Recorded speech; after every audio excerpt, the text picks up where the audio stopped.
Hi guys, my name is Ivan Ngure. Welcome back again to my channel. In today's episode, I'm going to be fixing this lamp, both the structure and the functionality.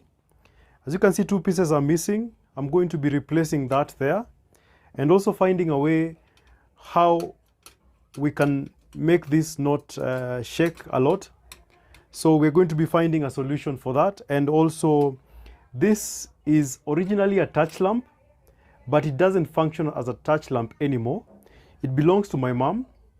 It's one of the promises I made to her to fix things, and this is when I'm fulfilling it.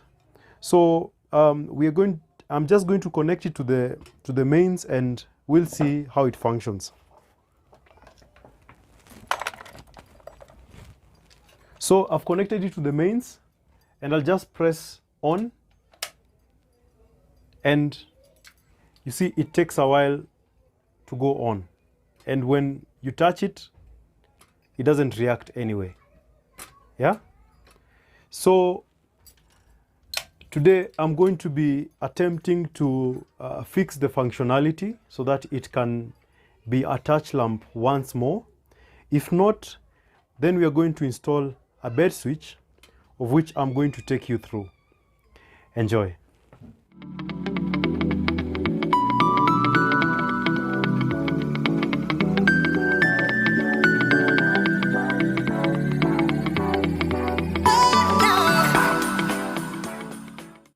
For this type of repair, you are going to require a side cutter, star pliers, a tester, insulating tape, and as we go on to repair the others, I will introduce more tools. So we are going to begin by opening up the bottom part so that I see what is inside. And I noticed that it has a hex key, so I was wrong. I cannot use the star, so I'm going to get a hex key, and we're going to continue. So I did not get a hex key, but a flat screwdriver, but a much smaller one, and it works. So while you remove them, place them in a safe place so that you replace the cover after you're done. All right, so what we see inside is a box that controls the touch functionality, and the rest is just the wire connection.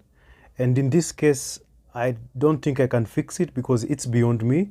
So we're just going to go on and fix the bed switch, as we had earlier said. So one important thing to note when installing your bed switch is that you also don't want to install it very close to the lamp or very far away from the lamp.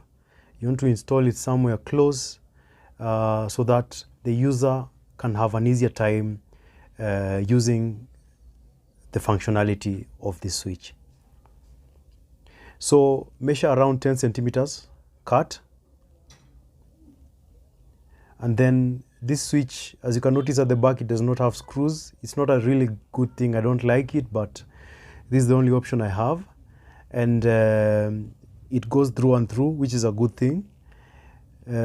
So how it opens is that you just place your screwdriver inside or your flat, and you just pop it open. How it's connected by dowels, but they sometimes don't hold very well, especially when you have a thicker cable. Yeah. So in this switch, as you can see, it has two line connections. So on one side is the live wire that goes through, and the neutral wire that goes through the other side. So we're going to put that on that side and the other wire on the other side. Okay. Yeah.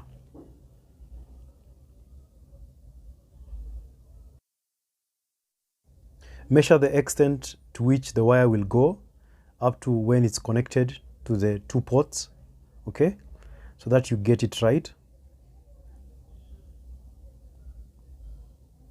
And then now we're going to shave off the insulation so that we expose the wires. make sure that you don't cut too deep, because you'll expose the wire inside and that might cause problems in the future. Okay, now that we've done that, cut off the insulation.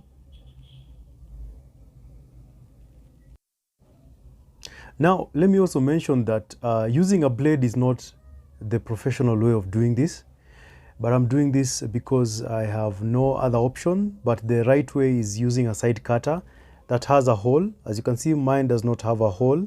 It's complete. So how it works is that you put it on the insulation, press a little bit, and it creates an indent around it. And then you can just pull out the insulation, and then you can continue working. Okay, so now the next step is to measure again the wire. Make sure that the exposed wires don't stick out. That is very unprofessional.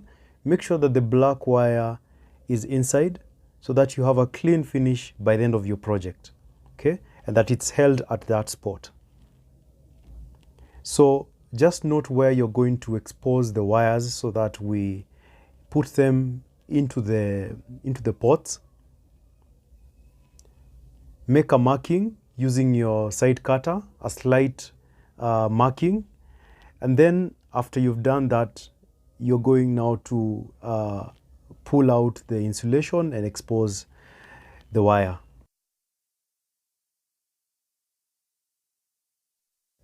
Before you connect the wires, make sure that you've twisted them. This makes them stronger and hold together.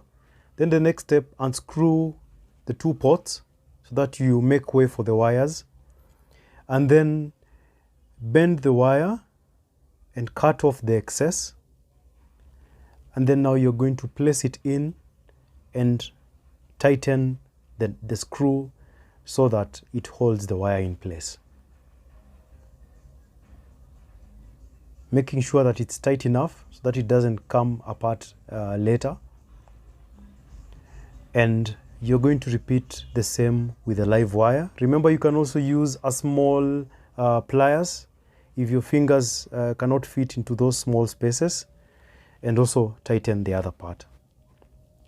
And now what remains is to repeat the same with the other wire that comes from the lamp to the switch.